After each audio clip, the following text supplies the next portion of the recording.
TV Straßensound, Haftbefehl, check das Rey. Jo Leute, was geht ab? Hier spricht Haftbefehl mit meinem neuen Signing, Kurdo. Er hat euch was zu erzählen, gebt euch Straßensound TV, Baby, Allah von Hannover.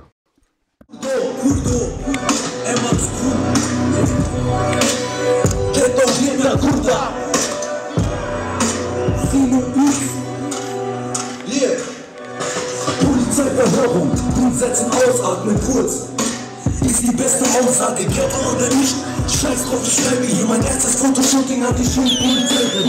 Dann das Blaulicht, alter Recht, Stopp raus, Marhaba, Mr. Police, das ist einfach Stocksound. Ich kenne Deutschland, Deutschland kennt mich. Seit dem 11.9. redet keiner hier Englisch. Schon seit Tag 1 im Asylheim war mir klar, kein Schwein und kein Hühn. Ich bin Heiliger auf Deutsch, es gibt keinen, der mich leise macht. Warum soll ich Geld für den Arzt mir selbst beigebracht? Der deutsche Pass ändert mich nicht als Person. Trotzdem heißt es, geh wieder dahin, wo du herkommst. Da, wo ich herkomme, ist im Herzen noch Krieg so krass, dass du es nur übers Fernsehen siehst. Ich trage Nike mit Tai Chi. Automatik, Motorficker, runter, Stoppschulter.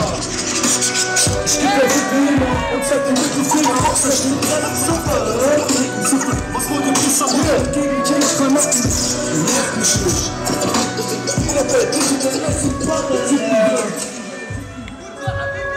Früher war's mir kalt, ich wollte Jacken mit Holz haben. Scheiß drauf, heute hält mich der Benzmann. Ich hab kein Abi, ob ich selbst dran schuld bin. Tattoos zum Kopfverschnitt passt nicht in die Schule. Es ist prima mit die an die Heimat erinnert. Kanake, ja, ich esse jede Mahlzeit mit Finger. Ich bin kein Gastarbeiter, sondern Flüchtling. Fixer reinziehen, keiner kann mich zurückbringen. Nerv mich nicht. Alter was, es ist Emmertsgrund, Heidelbergs Alcatraz. In der Augenbraue ist die Wiedererkennung. Nachts um 12 in dem Sieb in der Welt und sie ordnen mich zu. Mohammed hat das Stil, denn ich trage ein Vollbart und will in das Paradies. Mein Pass merkt man, Haarfarbe Gift, schwarz tätowiert in arabischer Schriftart. Ich trage Mädchen und Tai Chi.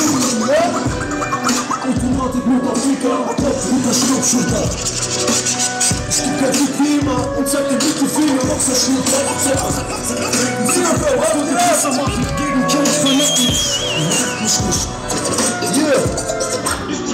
Bielefeld, seid ihr bereit für Abdi und Jello? Ich sag Abdi, ihr sagt Jello. Abdi! Jello! Abdi! Jello! Gib ihn noch lauter, weil sonst kommen die nicht. Abdi! Jello! Abdi! Jello! Gib ihn Bielefeld an! Ja, das ist Raffi, hier mal Raffi, die Ansage. Kurze Ansage für Kurdo. Kurdo aus Heidelberg, mein Bruder, fickt nächstes Jahr jeden. Der fängt aber schon dieses Jahr an. Okay, Bruder. 2012, 2013, Kurdo startet durch. Mit Capo natürlich. Ich komme mit Capo.